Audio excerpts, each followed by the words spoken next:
Hello guys. आज मैं आपको बताने जा रहा हूँ जॉन्डिस और उसके कुछ बेसिक कॉन्सेप्ट्स। और जॉन्डिस वैसे तो काफ़ी बड़ा टॉपिक है, इसको मैं अपने छोटे छोटे लेक्चर्स में कवर करूँगा। तो फर्स्ट ऑफ ऑल जॉन्डिस होता क्या है?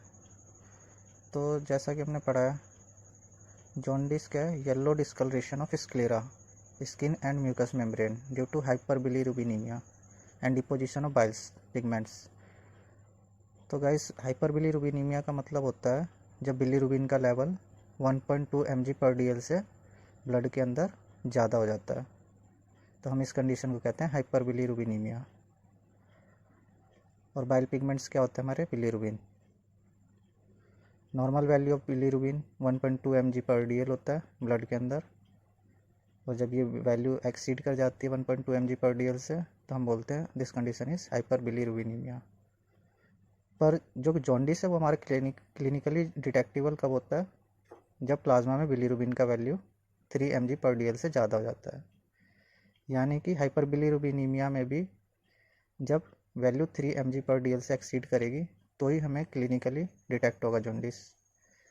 और जॉन्डिस जब क्लिनिकली डिटेक्ट हो जाता है तो उसको हम इक्टेरस कहते हैं, और इक्टेरस का मतलब होता है येलो जॉन्डिस। तो गाइस, क्वेश्चन ये उठता है कि अगर 1.2 और 3 mg/dl के अगर बीच में वैल्यू है तो वो क्लिनिकली डिटेक्टेबल नहीं होगा, तो उसको हम क्या बोलेंगे? तो वह होता है हमारा लेटेंट जॉन्डिस,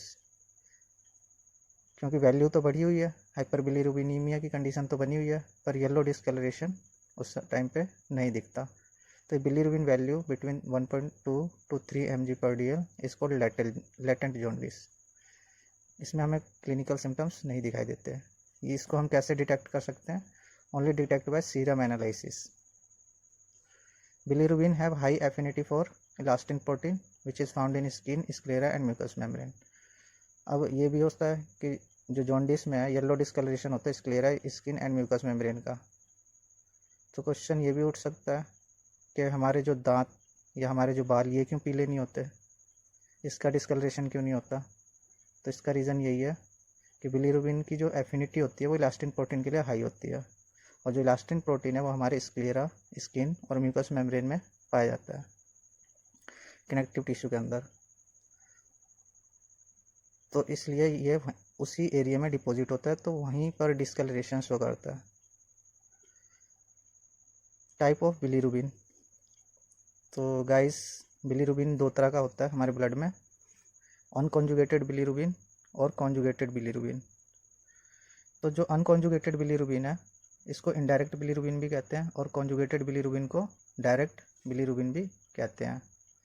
जो अनकॉन्जुगेटेड बिलीरुबिन है वो इंसोल्यूबल इन वाटर होता है, present in blood with albumin protein के साथ में होता है, टॉक्सिक फॉर नर्व सेल और न्यूरॉन्स।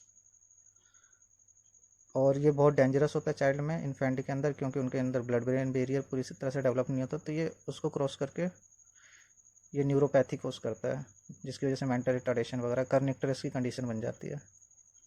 वो हम बाद में पढ़ेंगे नियोनाटल जॉन्डिस में। फिर होता है कॉन्जुगेटेड बिलीरुबिन। कॉन्जुगेटेड बिलीरुबिन क्या होता है? सोल्यूबल इन वाटर होता है, इसको डायरेक्ट बिलीरुबिन भी कहते हैं, प्रेजेंट इन बाइल जूस होता है, नॉट टॉक्सिक होता है।